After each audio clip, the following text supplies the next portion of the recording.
Tur, nu kā lai tev pastāst, tur ir tāda interesanta diskusija par to, kas ir jauns un kas viss ir jāievieš mums.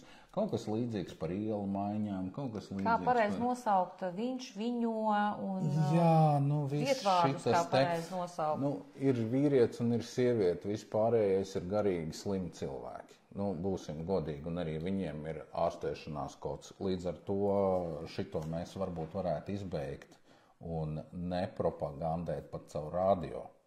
Plus valodas aizskaršana, tas jau ir pāri visam. Ja?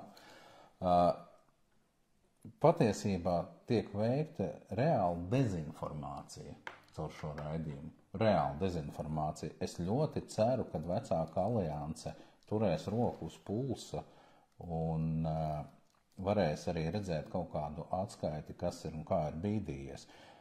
Ģimenisko vērtību noliekšana, ja? Stambulas konvencijas slavināšana. Nu, tas ir tas, uz ko šobrīd mēģina pavilkt mūs visus, bet mēs uz to nepavilksimies. Mēs visi varam rakstīt mediju ombudam, nav tikai vienai organizācijai tas jādara.